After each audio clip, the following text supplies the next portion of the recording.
अस्सलाम वालेकुम।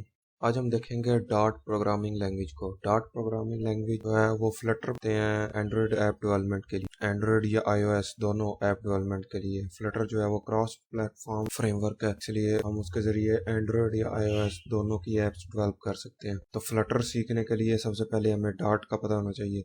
तो चले इस वीडियो में हम देखते हैं डॉट प्रोग्रामिंग लैंग्वेज को। डॉट प्रोग्रामिंग लैंग्वेज में हम देखेंगे वेरिएबल्स को, डाटा टाइप्स को, ऑपरेटर्स को, कंडीशनल्स को, कलेक्शंस को और तो सबसे पहले हम देख लेते हैं डॉट के कुछ फीचर्स। डॉट जो है स्टैटिकली टाइप्ड है। स्टैटिकली टाइप्ड का मतलब है कि जो भी डाटा टाइप जो है ना डॉट की, वो रन टाइम से पहले डिक्लेयर हो जानी। टाइप इन्फेरेंस है। टाइप इन्फेरेंस का मतलब है कि डॉट जो है वो ऑटोमेटिकली वेरिएबल्स को जो है वो डाटा टाइप साइन कर देती है जिनको हमने डाटा टाइप साइन नहीं की। स्ट्रिंग एक्सप्रेशन, स्ट्रिंग पे हम स्ट्रिंग मैनिपुलेशन कर सकते हैं। स्ट्रिंग पे हम डिफरेंट तरह के ऑपरेशंस परफॉर्म कर सकते हैं। मल्टी पैराडाइम, मल्टी पैराडाइम का मतलब है कि हम डॉट को as a object oriented language के तौर पे भी यूज कर सकते हैं और उसमें फंक्शनल प्रोग्रामिंग भी कर सकते हैं। आगे जो फीचर है वो है नल सेफ। डॉट में जो है ना वो कोई भी वेरिएबल जो है ना वो नल नहीं होता, बाय डिफॉल्ट नल नहीं होता। किसी भी वेरिएबल को हमने नल रखना हो तो उसको हम डिफाइन करते हैं कि ये वेरिएबल जो है वो फिलहाल नल है। डॉट का जो प्रोग्राम है वो मेन फंक्शन से स्टार्ट होता है। जैसे सी प्लस प्लस जावा में जो है वो फंक्शन मेन स्टार्ट होता है, वैसे ही डॉट का वॉइड मेन एक फंक्शन है। ये मेन फंक्शन है जिससे जो है वो प्रोग्राम स्टार्ट होता है। अब हम देखते हैं वेरिएबल्स। वेरिएबल्स जो है वो डॉट में वार कीवर्ड के जरिए हम डिक्लेयर कर सकते हैं वेरिएबल को, लेकिन वार जो है वो कोई स्पेसिफिक डाटा टाइप नहीं होती। जो भी वैल्यू होती है डॉट की, जो टाइप इन्फेरेंस है ना, वो उस वैल्यू के हिसाब से इस वेरिएबल को रन टाइम से पहले टाइप असाइन कर, जैसे कि आगे अब अभी हम देखेंगे कि वार के साथ जो हमने वेरिएबल डिक्लेयर किया था इसकी डाटा टाइप जो है वो इंट है। डॉट ने खुद ही वैल्यू देखी, वैल्यू जो थी वो इंटीजर टाइप थी, इसको इंट डाटा टाइप। आगे हम एक और एग्जांपल देखते हैं, पाई डबल। यहाँ पे हम देखेंगे कि पाई जो है उसकी वैल्यू है डबल। डबल डाटा टाइप जो है वो इसको असाइन हो जाएगी। जो डॉट की बेसिक डाटा टाइप्स हैं उनमें इंटीजर्स आते हैं, डबल है, बूलियन है और स्ट्रिंग है। और एक और डाटा टाइप है डायनेमिक। डायनेमिक जो है उसको हम कोई भी वैल्यू किसी भी टाइम असाइन कर सकते हैं। ऐसे नहीं है जैसे इंटीजर को एक बार इंट वैल्यू असाइन कर दी तो उसके बाद उसे दोबारा नीचे वेरिएबल को किसी और टाइप की वैल्यू नहीं असाइन कर सकते, जैसे डबल या बूलियन टाइप की या स्ट्रिंग टाइप की। लेकिन डायनेमिक को कोई भी वैल्यू किसी भी टाइप की वैल्यू असाइन की जा सकती है।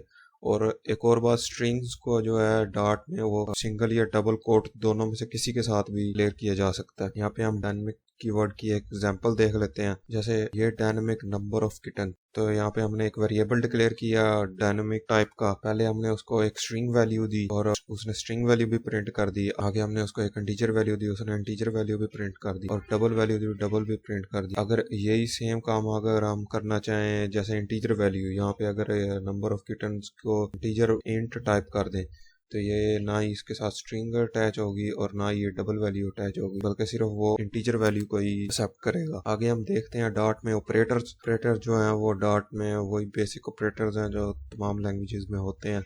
Arithmetic operator, equality operator, increment and decrement, comparison and logical operator. सबसे पहले आ जाते हैं arithmetic operator. Plus, minus, multiply, divide, same math के जो सिंपल ऑपरेटर्स होते हैं। इक्वालिटी ऑपरेटर में double equal to, not equal to आ जाता है। कंपैरिजन में less than, greater than equal to, less than equal. इनको हम कंपाउंड अर्थमेटिक ऑपरेटर्स कहते हैं।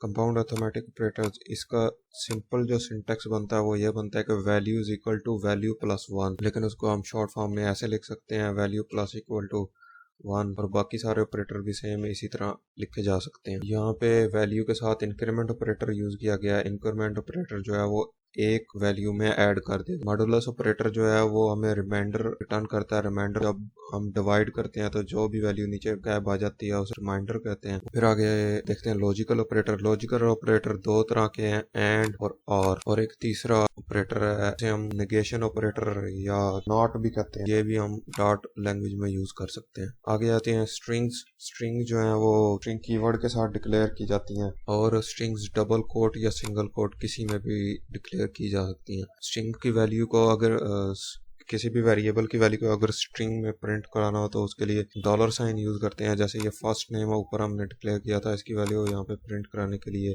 डॉलर साइन इससे पहले ये वेरिएबल है, ये लास्ट नेम भी वेरिएबल है। और स्ट्रिंग्स डॉलर साइन के साथ करली ब्रेसेस के अंदर हम कोई भी एक्सप्रेशन या कैलकुलेशन भी परफॉर्म कर सकते हैं। स्केपिंग स्ट्रिंग्स, स्ट्रिंग का जो स्केप करैक्टर है वो बैक स्लैश है। बैक स्लैश के साथ हम डबल कोट्स और सिंगल कोट्स को स्ट्रिंग में स्केप कर सकते हैं, यानी कि ये सिंगल कोट को रीड नहीं करेगा। ऊपर वाली स्ट्रिंग जो है उसको एक और तरह भी लिखा जा सकता है। उसके लिए हम स्ट्रिंग से पहले आर लेटर यूज करते हैं। आर लेटर से ये स्ट्रिंग हो जाएगी रा स्ट्रिंग, और रा स्ट्रिंग जो है वो एज इट इज प्रिंट हो जाती है जैसे जैसे भी हम देते हैं। आगे आ जाता है कॉन्स्ट और फाइनल कीवर्ड। कॉन्स्ट और फाइनल कीवर्ड्स जो हैं वो उनके एक बार वैल्यू अगर असाइन हो जाए तो उसके बाद वो वैल्यू चेंज नहीं होती। तो कॉन्स्ट और फाइनल में फ़र्क क्या है? कॉन्स्ट जो है वो तब हम यूज़ करते हैं जब वो कोई भी वैल्यू हमें कंपाइल टाइम से पहले, जो भी वेरिएबल हम बना रहे हैं उसकी वैल्यू हमें कंपाइल टाइम से पहले पता हो। और फाइनल जो है वो तब यूज़ करते हैं जब हमें वैल्यू कंपाइल टाइम से पहले ना पता हो। आगे है नलबिलिटी। नलबिलिटी यानी कि डॉट प्रोग्रामिंग लैंग्वेज जो है वो नल सेफ है। नल सेफ का क्या मतलब है कि इसमें कोई भी वैल्यू बाय डिफॉल्ट नल नहीं होती। तो उसके लिए हम क्या करते हैं, कोई भी वैल्यू अगर हमने नल डिफाइन करनी हो तो उसके लिए हम ये क्वेश्चन मार्क जरूर यूज करते हैं। क्वेश्चन मार्क का यह मतलब है कि अगर वैल्यू, अगर इसमें कोई वेरिएबल में कोई वैल्यू है तो ये वैल्यू इस रिटर्न हो जाएगी, अगर नहीं है तो ये नल रिटर्न हो जाएगा। डॉट में दो तरह के नल अवेयर ऑपरेटर हैं, एक डबल क्वेश्चन मार्क है और दूसरा है question mark dot. Double question mark जो है वो हम यूज करते हैं पता करने के लिए कि वेरिएबल की वैल्यू नल है कि नहीं। तो अगर इस वेरिएबल की वैल्यू जो है वो अगर नल होगी तो ये राइट साइड वाला रिटर्न कर देगा, नन रिटर्न कर देगा। अगर इसकी वैल्यू नल नहीं होगी, इसमें कोई ना कोई डाटा होगा, तो ये जो भी इसका डाटा होगा वो इस नेम को असाइन हो जाएगा। इसी तरह जो सेकंड ऑपरेटर है वो क्वेश्चन मार्क डॉट है। क्वेश्चन मार्क डॉट में क्या होगा कि अगर मिडिल नेम की वैल्यू नल है तो ये पूरा एक्सप्रेशन नल रिटर्न कर देगा। अगर मिडिल नेम में कोई डाटा है तो फिर ये की जो प्रॉपर्टी है लेंथ, इसकी लेंथ रिटर्न कर देगा। जो भी यहाँ पे प्रॉपर्टी होगी, कोई भी दूसरी भी प्रॉपर्टी हम लिख सकते हैं, वो उसकी वैल्यू रिटर्न कर देगा। आगे आ जाती हैं इफ एल्स। इफ एल्स पे तो इफ एल्स सेम जो है वो सी प्लस प्लस, जावा और दूसरी प्रोग्रामिंग लैंग्वेजेस की तरह है। इफ दरमियान में कंडीशन और फिर नीचे लॉजिक। वाइल लूप और डू वाइल लूप सारे जो है वो सेम दूसरी प्रोग्रामिंग लैंग्वेज है। Continue and break. कंटिन्यू जो है वो हम यूज करते हैं जब में बाकी कोड जो है, जो भी कोड एक फंक्शन या लूप में है उसको अगर हमने स्किप करके नेक्स्ट स्टेशन पे जाना हो। ब्रेक हम तब यूज करते हैं जब हमने उस लूप या उस ब्लॉक से बाहर आना हो। आगे आ जाती है फॉर लूप। फॉर लूप पे for loop same C plus plus की तरह है। आगे लिस्ट आ जाती है। लिस्ट जो है वो सिंपल है, अरे की तरह है। लिस्ट को डिफाइन करने के लिए लिस्ट वेरिएबल लिस्ट का जो नाम है और आगे स्क्वायर ब्रैकेट में जो भी डाटा उसमें रख। लिस्ट को फाइनल भी कर सकते हैं। फाइनल करने से होगा कि लिस्ट जो है वो उसकी वैल्यू चेंज नहीं होगी, सेम रहेगी। लिस्ट में डाटा सर्च करने के लिए हम उसके इंडेक्स यूज करते हैं। इंडेक्स जो है वो आमतौर पर अरे की तरह 0 से स्टार्ट। लिस्ट में हम ऐड भी कर सकते हैं, ऐड फंक्शन के जरिए, और रिमूव कर सकते हैं रिमूव फंक्शन के जरिए। लिस्ट को अटेट करना है, एक तो लिस्ट को अटेट कर सकते हैं फॉर लूप के जरिए और दूसरा हम अटेट कर सकते हैं फॉरिन लूप के जरिए। फॉरिन में क्या होता है, ये वेरिएबल है जो एक एक करके लिस्ट की सारी वैल्यूज को के अंदर यहाँ पे प्रिंट करवा देगा। आगे हम मैप्स पे आ जाते हैं। मैप जो है वो की वैल्यू पे होता है। तो पहले इसका सिंटैक्स देख लेते हैं। की डाटा टाइप है और सेकंड पे जो इंट जो है वो वैल्यू की डाटा टाइप है। की जो है वो केक है, वैल्यू 500, तरह आगे डोनट्स और 150 कुकीज एंड 100। मैप में वैल्यू असेस करने के लिए जैसे हमने डोनट की वैल्यू असेस करनी है तो डोनट सिंगल कोट्स में हम लिख देंगे, सिंगल कोट्स में डोनट की वैल्यू असेस करने के लिए ये सिंटैक्स है। आगे अगर हमने कोई चीज ऐड करनी हो मैप में तो उसके लिए ये सिंटैक्स है। पहले हम यहाँ पे की लिखेंगे, फिर वैल्यू इधर इक्वल टू वैल्यू लिखेंगे तो ये ऐड हो जाए। आगे आ जाते हैं फंक्शन। फंक्शन से दूसरी लैंग्वेजेस की तरह सिंपल है। स्ट्रिंग इसकी रिटर्न टाइप है, कम्प्लीमेंट इसका नेम है और ये इंट इसके पैरामीटर टाइप है। यहाँ पे पैरामीटर आप दे सकते हैं। इसमें सिंपल पैरामीटर होते हैं, नेम्ड पैरामीटर होते हैं और optional parameter. Simple function define करने का सिंटैक्स ये है,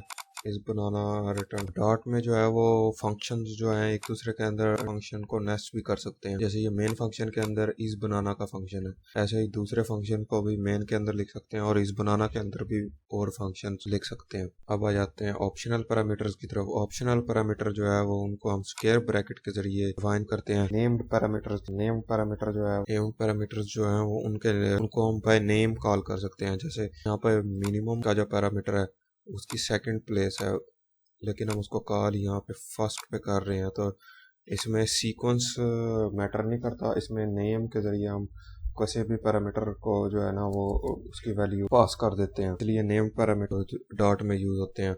और ये जो नेम्ड पैरामीटर है ये ऑप्शनल होते हैं, इसलिए अगर कोई पैरामीटर हमें चाहिए हो तो उसके लिए हम रिक्वायर्ड का कीवर्ड उस पैरामीटर से पहले यूज़ करते हैं। बाय डिफ़ॉल्ट ये नेम्ड पैरामीटर जो है ये ऑप्शनल होते हैं। आगे जाते हैं अनोनिमस फंक्शन की तरफ। अनोनिमस फंक्शन जो है वो फंक्शन के नेम और रिटर्न टाइप ख़त्म कर देते हैं और उसको एक वेरिएबल के साथ अटैच कर देते हैं। अब उस वेरिएबल को सेम फंक्शन की तरह कॉल करके उस फंक्शन को कॉल कर सकते हैं। इसी तरह जो फंक्शन एक में सिर्फ एक, जिन फंक्शन में ज़्यादातर वन लाइन लॉजिक होती है तो उनको हम ऐसे एक लाइन में भी लिख सकते हैं। ये शॉर्ट वे फंक्शन को डिफाइन करने का। आगे हम देखें अनोनिमस फंक्शन को यूज़ करने का एक और तरीका। अनोनिमस फंक्शन जो है को मैप का जो फंक्शन है उसके अंदर हम यूज़ कर सकते हैं इस लिस्ट पे कोई भी ऑपरेशन परफॉर्म करने के लिए। यहाँ पे हम को एक फंक्शन यूज़ कर रहे हैं टू अपर केस, जिसके जरिए हम सारे जितने भी लिस्ट के अंदर वैल्यूज़ है उनको अपर केस में कन्वर्ट कर रहे हैं। तो thank you so much for watching.